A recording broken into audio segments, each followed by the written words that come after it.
Good afternoon. Welcome to the next edition, in fact the 26th edition of the COVID update that we of Namibia Media Holdings are bringing you on every day. In the studio today with me is Ms. Jereen Hoff. Welcome, Jereen. Thanks, Frank. It's wonderful being here again. Yeah, you've been here before, sure. Just before we proceed with anything, just a little reminder that this is the last show which we'll be bringing to you this weekend. We'll only resume these shows as from Tuesday. That would be the 14th, yes, I made a note and forgot it again.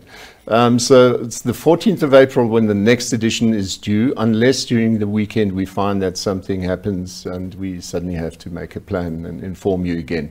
Because at this stage, it's much of a muchness. Everything is running the normal sort of way, yes. And we can't really contribute. And thankfully, everything is really quite stable at the moment. But yes, it can change at any moment. Right. So before we proceed with the show, let's stick to the normal procedure. Thank you, Frank. I suppose you at home are doing it as well. If you haven't done it today, please do it now. Sanitize, people. This is important. We cannot stress it enough. I think you've become accustomed to us doing it every day on the show. And it's not just for the show. It's something that we should all get used to. Yes, definitely, Frank. We're also doing it at home. Even though you think there you're less exposed, the truth is you never know. You need to do it. It simply is one of those things. Distancing and cleaning. Those are the two basic, most important issues in this whole thing.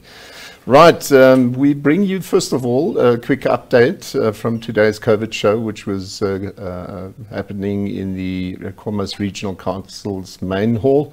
We're still at 16 cases, so let's just hear what they had to say about President Trump's accusations as at the United Nations. At the United Nations, exactly. And the World Health Organization specifically, yeah.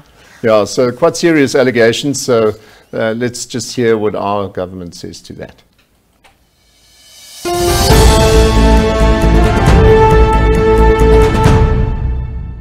Our position on that matter is very clear. And we were just in the process to issue that statement. It's very short, and I can read it to you now. Yes, TPM.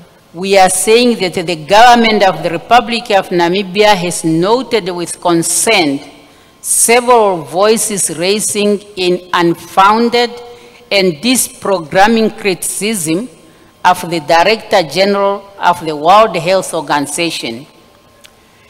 In condemning this criticism, the government of the Republic of Namibia wished to voice its support for Dr. Tedros and encourage with gratitude the notable achievement and remarkable leadership he has shown in the health sector since he assumed this position in 2017, particularly in the area of health emergency.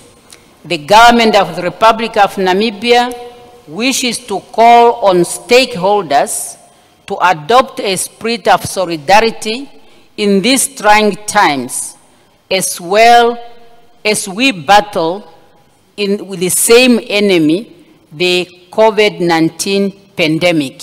So that is our position as a country. We support Dr. Tedros. He is doing a commendable job in this very difficult time. And this is not the time of blaming. It's the time of finding solutions if we are really having to win over the COVID-19.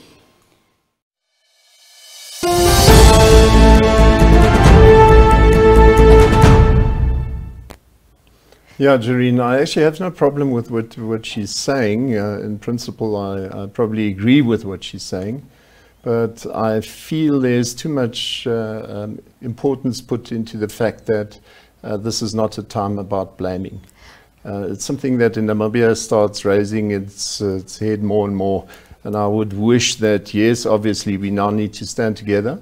But there shouldn't be that standard thing about we shouldn't blame each other. We still need to check each other up and make sure that we stick to the rules. Yes, and like you said, find solutions. Yeah, and then faster, hopefully. That's something that we've been stressing. So we've brought you a couple of slides. Yes, we're having a look at the different isolation centres that have already been set up. I can go through it quickly. The most important, I think the first point of contact is at the Hosea Kotaku airport, where there are 4 beds available for isolation, as well as a 20-bed mobile military hospital also at the hospital, and then the Robert Mugabe Clinic, which is available for screening and treatment.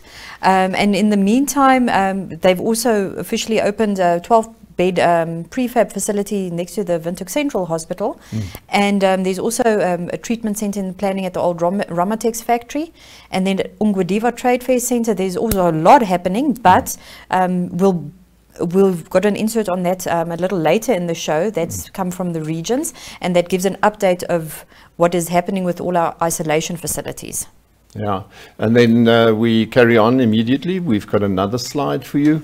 This one is an update since this morning. We started a few days ago asking you as readers, listeners, whatever, of Republikaan, Namibian Sun and Allgemeine Zeitung, what your current status is. And a couple of days ago, it was still essential services was 30%, now it's 21%. So I suppose the more the people start sort of giving their statuses, the more we find that these numbers will correct themselves on an average basis. So 16% working from home.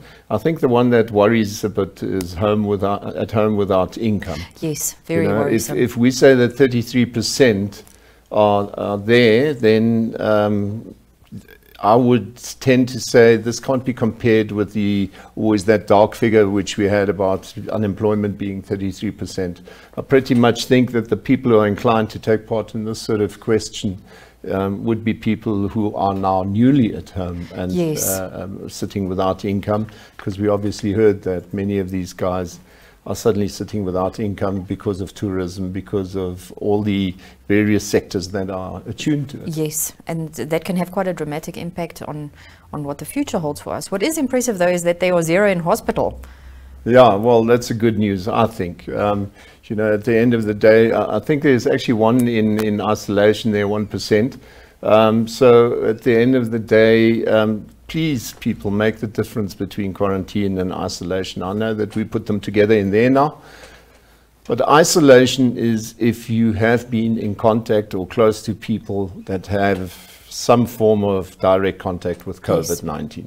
So isolation is simply to make sure that you don't spread it, to make sure that your family isn't endangered because of it.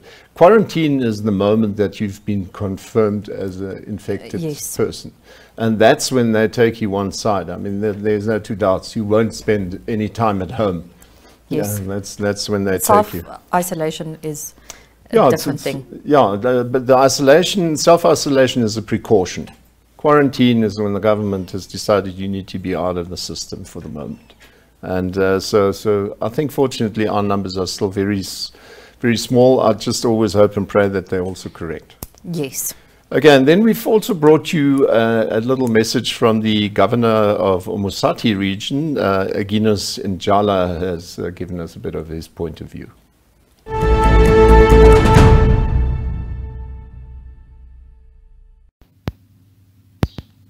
Fellow citizens and the residents of Umusati region, as we are currently under the lockdown due to this devastating pandemic worldwide called coronavirus. His Excellency the President of the Republic of Namibia have declared a state of emergency in order for us to prevent the spread of this deadly disease called coronavirus. Now, as a government, we have set up regulations that are regulating us as citizens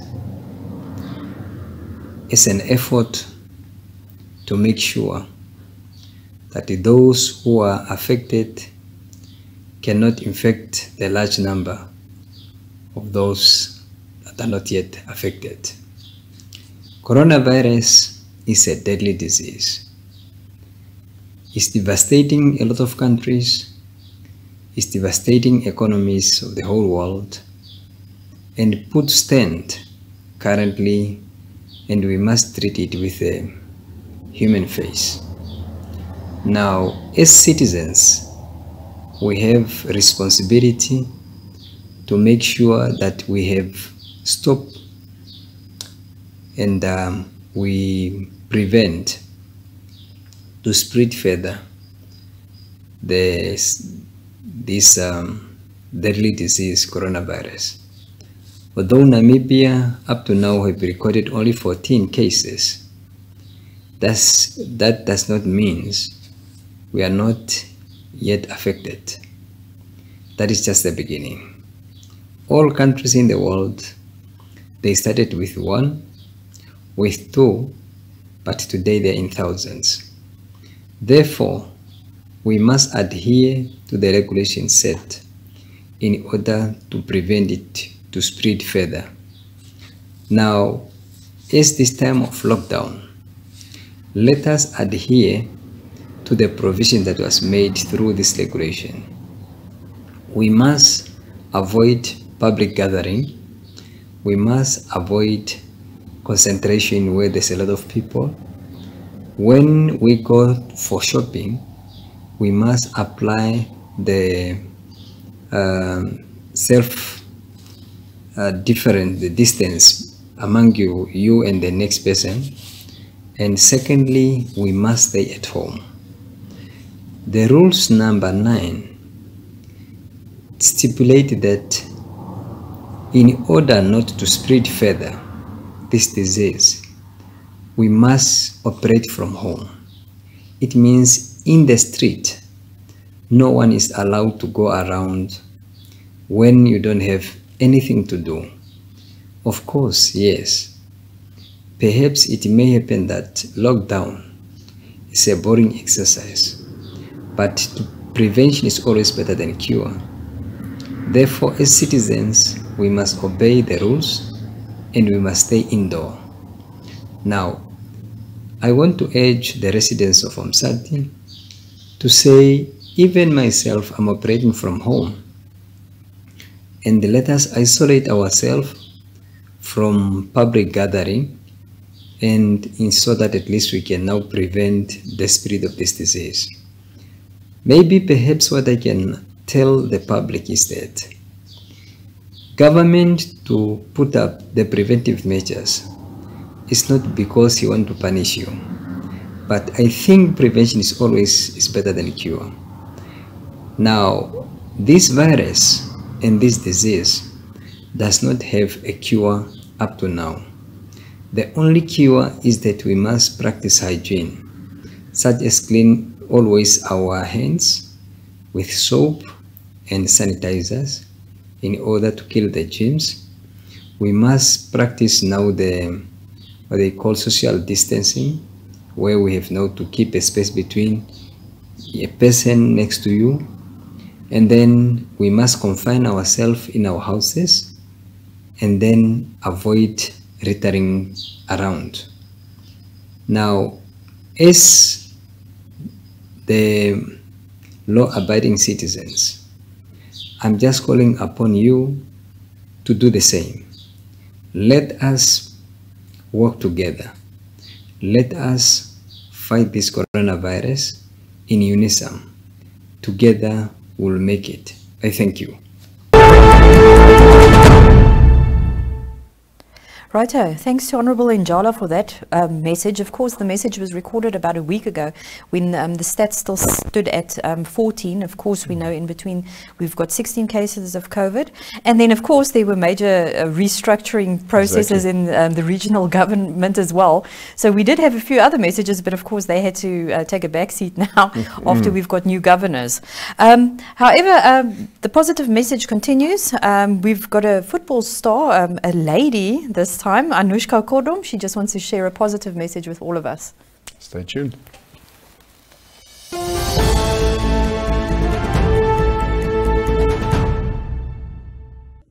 Hi, Anushka Kodom, Brave Leaders player here.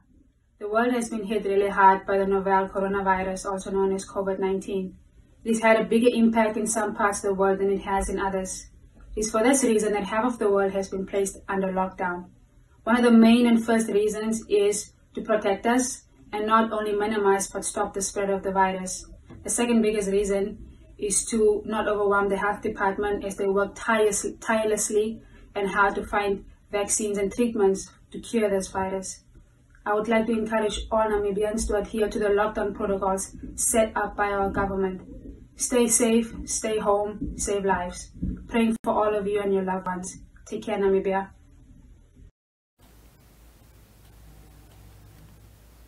Yeah, it's quite important to keep that message out there. I think she's just one of many of the people who agree with what is going on at the moment, and I think we all need to agree. It's back to basics, yes. Cleanliness and good, yeah, what we were taught as good manners earlier. Yes. That's really what it is. But going on, we've also got a few clips again from out from the regions where they give you some idea of what is going on in their various places.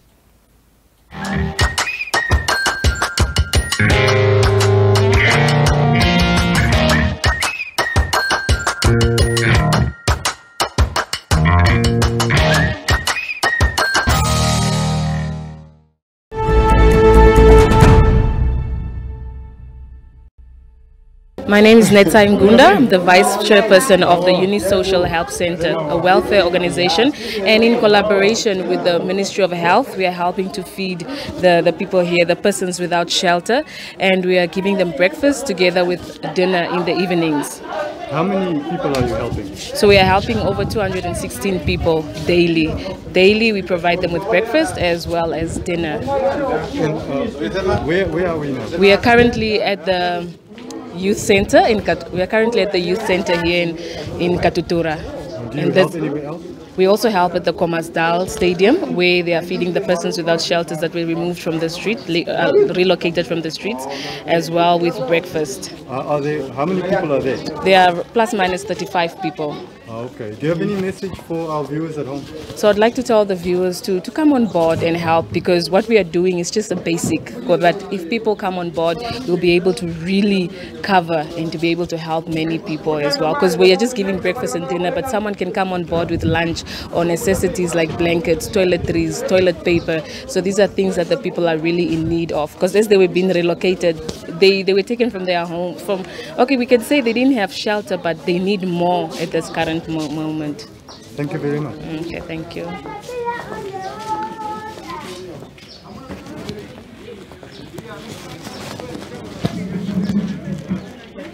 We're here at the Kupferberg roadblock, just visiting to see what the situation is like. This is the first car that's been passing by here in a while. The roadblock is very quiet in comparison to other times in the year, where we would usually see either tourists moving through here or people traveling for business. But after speaking to some of the officials, they said that it's been very quiet, especially since the lockdown. So not a lot of people trying to take chances. So people are obeying the lockdown rules, and this is the current situation here at the Kupferberg roadblock. I'm Constable Shibute from Chomisa Police Station, deployed here downfilling roadblock. As you can see, the traffic has been slow. People are abiding by the regulations that was sent out through the whole country.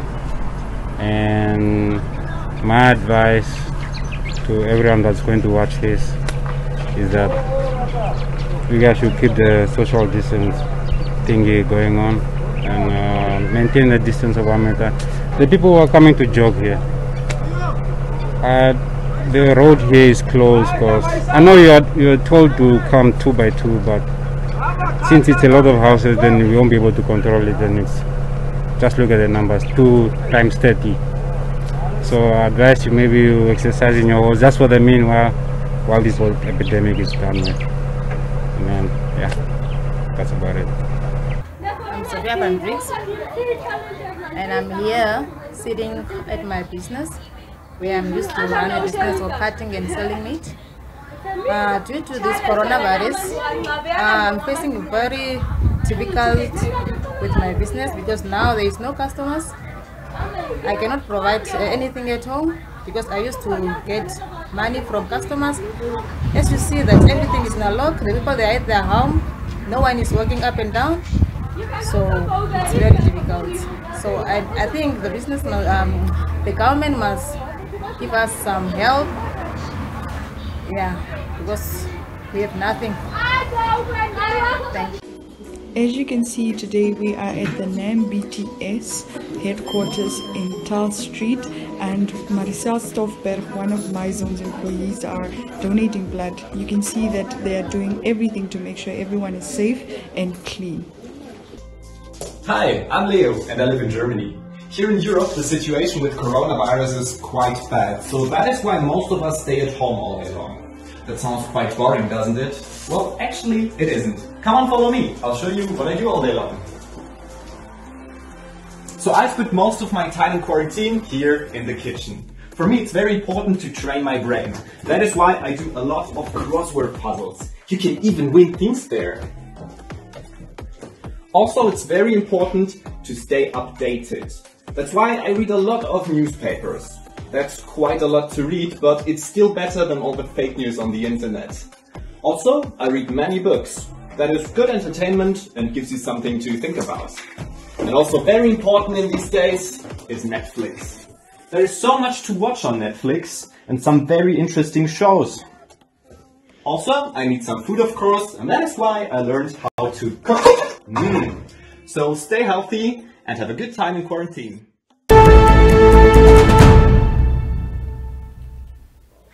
Well, that was a very entertaining clip from Germany. Wow. Okay, so next we're moving down to the coast. Our colleague Otis, we did a Skype interview with him earlier, and here goes.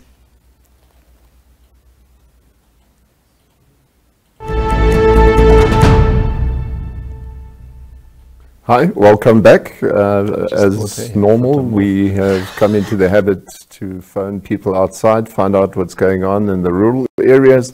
Today it's not so much rural, but it is down in Erongo region, Swakopmund. We're talking to Otis Fink. He's one of our journalists concentrating there on the Erongo region, and that's obviously the paper's name as well. Hi Otis, can you hear me? Yes, Frank. Good day to you and good day to the rest of Namibia. Yes, it's good to see you, and I see you're at home for a change. Is it that you're working from home? Are you allowed outside? What's going on in your area? We are special people, so we're all about all over the place in these trying times, Frank. Yeah, I've went through Walvis Bay this morning, and I've observed that the adherence levels to the COVID-19 lockdown has increased significantly here at Walvis Bay. Overall, there are less children on our streets. Narrow streets were deserted. The mall were relatively, movements were relatively limited there, quiet. And then I also visited the COVID-19 quarantine area. It has been scrapped and covered with gravel, and it's ready to be utilized should the need arise. And then they've also started with a container construction for this facility. And at present, the old clinic is being utilized should there be any confirmed cases. And then I've also observed that the presence of the armed forces have been intensified at the control post outside between Walvis Bay and Swakopmund. And people that do not have permission to travel are simply told to get out of vehicles, and then they must find their way back to the places where they are coming from.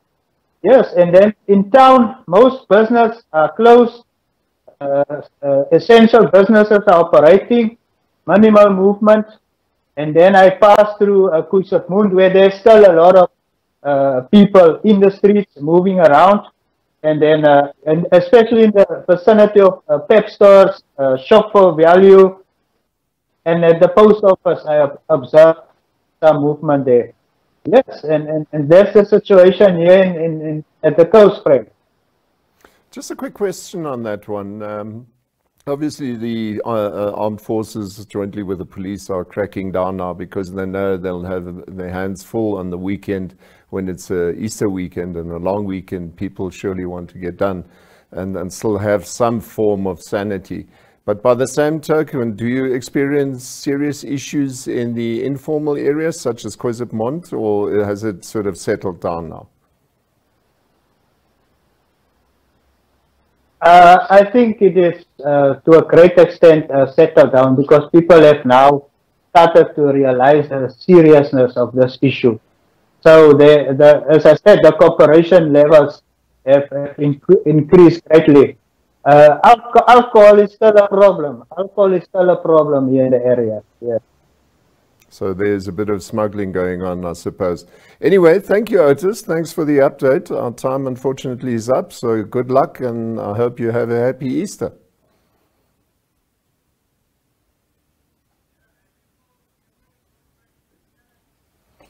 Back in the studio, I'm hoisting mine. Well done to you. Yeah, I see that's the newest challenge. I don't have one yet, but I'll make a plan. Okay, Otis, keep well. See you around. Okay, bye.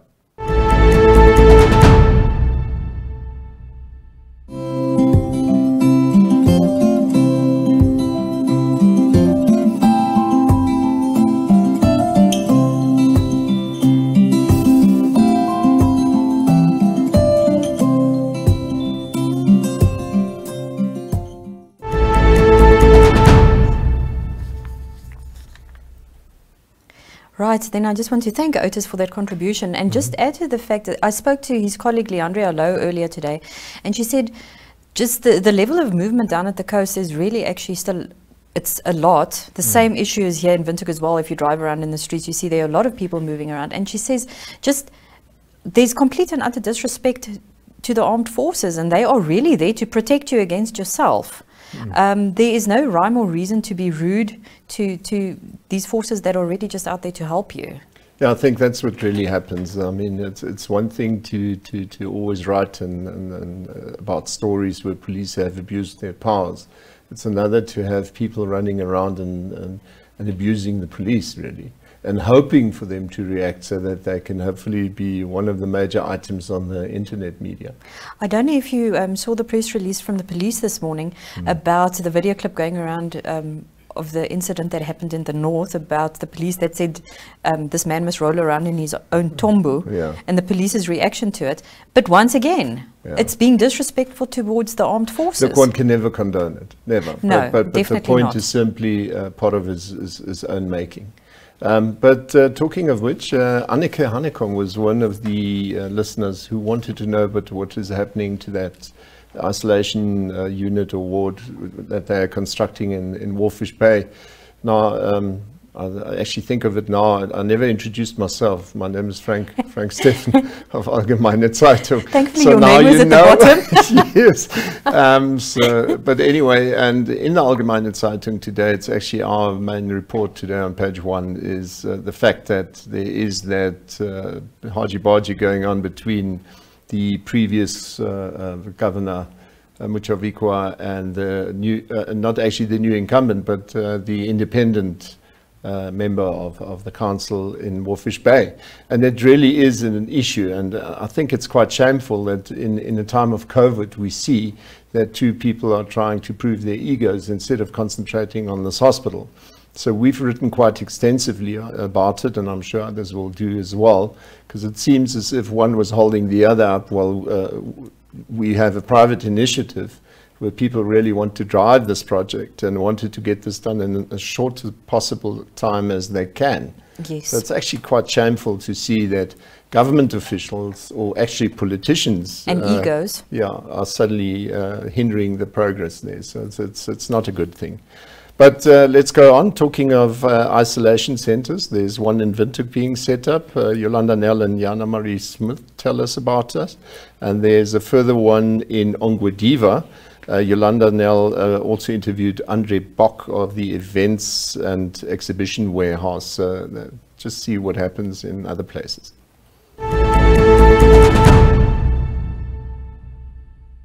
Good morning, I'm Yolanda Nel. The keys of a brand new COVID-19 isolation unit with 12 beds were handed over to the Health Ministry on Monday after it was constructed at top speed over the past 2 weeks to help fight the corona pandemic. Jana Marie Smith reports that the 12-bed unit was built on the grounds of the Windhoek Central Hospital behind the maternity ward in a record 14 days. Health officials said contractors worked 16 hours a day to complete it on time. Beds, mattresses and other equipment will be installed before the isolation unit is officially opened. This isolation unit adds another 12 beds to the 8 isolation beds already available at the Robert Mugabe Clinic, and the 4 set aside for isolation at the mobile field hospital outside of the Hosea Kutako International Airport. In other news, Republicane reported that Ramatex, which belongs to the city of Windhoek, will be transformed into another COVID-19 isolation area.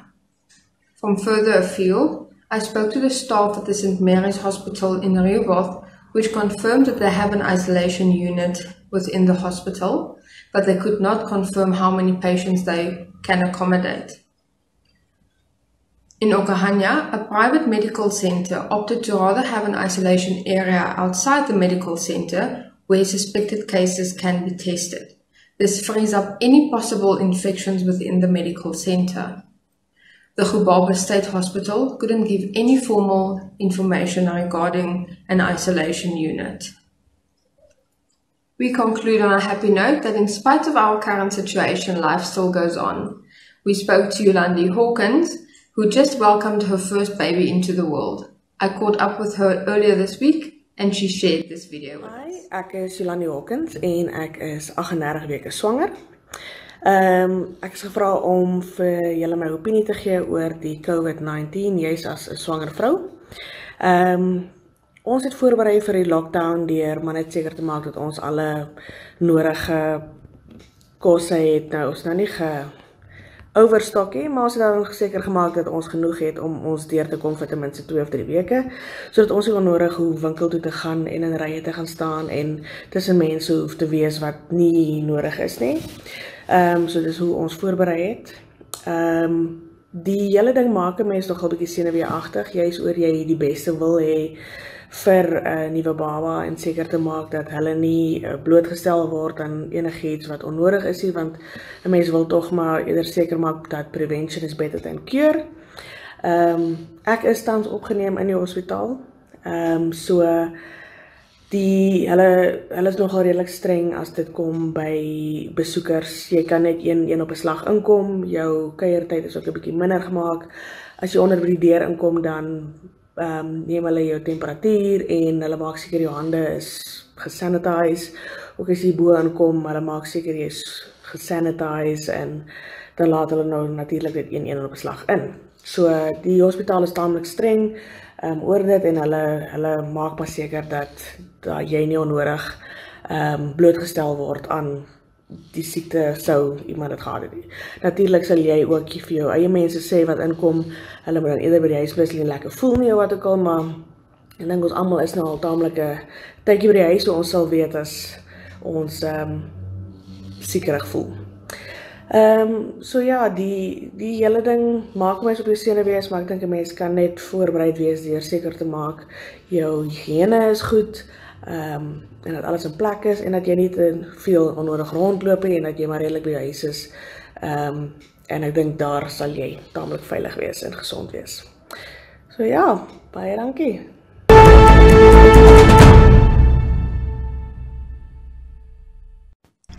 A local company, Exhibitions and Events Warehouse in Windhoek, has designed and built exhibition stands in some of the world's most prestigious exhibition centers.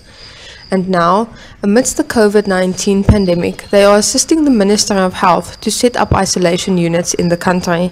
Yolanda Nel spoke to André Bok of the EEW. This project entails EEW using the equipment that we would normally use to partition off halls for exhibition purposes, to partition the same halls to be used as bedrooms for sick people in the exhibition halls. We got involved in this project because we have the equipment to do so, and that we have seen it happen in a few cities across the world, for example like in London and in Chicago. So that is how we got involved in this project. It took us 2 days to get organized at our main facility in Windhoek to get all the equipment together, as well as to wait for the permits to be issued by the government and to drive it up to Onkodiva from Windhoek. And then it took us approximately 4 days to do the setup on site. That included electrical cabling, lighting, plug points, etc. It took us, so in essence, it took us 6 days from the start of getting the instruction from the Ministry of Health until we completed the project and ready for patients to actually use the facility.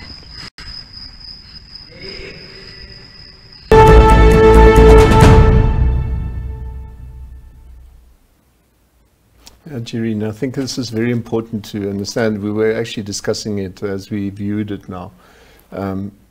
It's very important to remember that these are not hospitals. We cannot expect people to just, trip a switch and say, okay, now we've got a new hospital for 600 people or whatever. Namibia simply doesn't have these resources. So if a private organization or contractor, whoever they are, if they make this contribution by simply taking just 6 days to help the government in this regard, we should not suddenly say, but where are the extractor fans and why is not this there and that and another?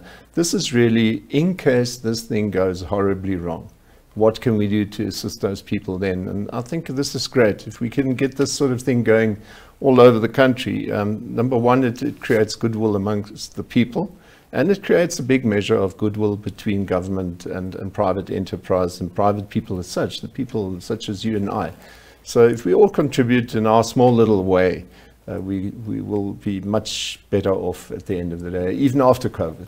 And I must tell you, I'm really impressed by the way everyone is taking hands with this. Well, actually probably not taking hands, shaking elbows. But it is really impressive to see how people are really coming together, corporates, and like you say, with corporates and government, and the innovation is just amazing. Yeah. And one needs to remember that these people are in the same boat as all of us in terms of being exposed to the sickness, number one, and number two, they obviously have experienced financial difficulties now too. Yes. And they still see their way open to make a plan. And so I have the greatest respect for anybody who goes out there and helps, even those girls earlier that we saw in Katatura, just aiding by giving out additional food to children that have suddenly not got that daily feeding program from government.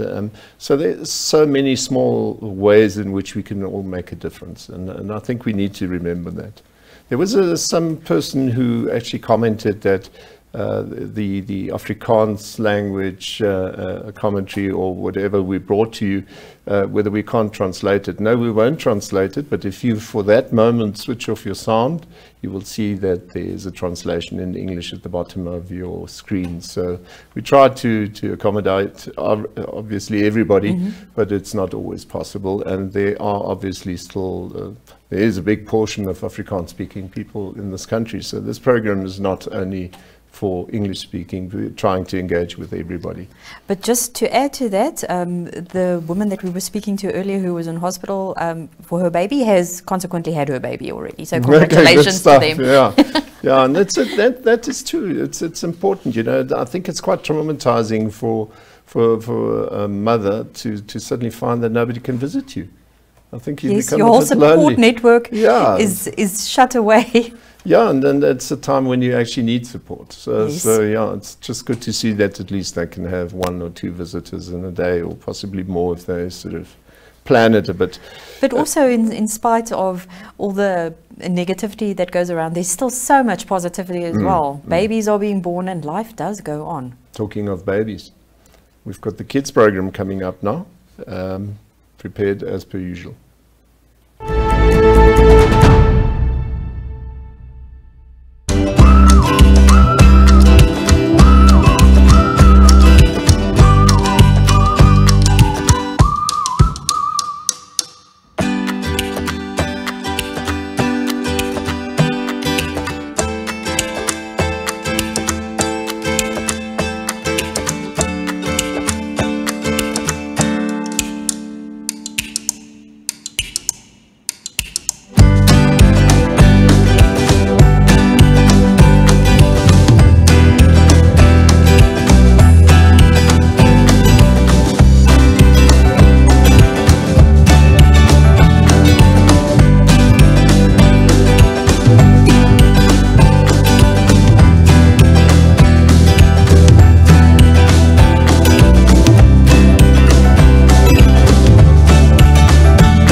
Righto. Keeping with the positive vibes, we've got some beautiful shots that came in from our contributing photographers. One is of Andre Forster, who sent a beautiful rainbow between Otavi and Tsumeb. Thankfully, the rains are Actually also a double continuing. one, you see. Oh, so there are 2 pots of gold at the end of that rainbow. Exactly, 4 in fact. It seems to be reaching the bottom each time. Oh, lots of gold then. And then the next one is from Klippies Pinaar, from the farm Vlakpan in the Free State.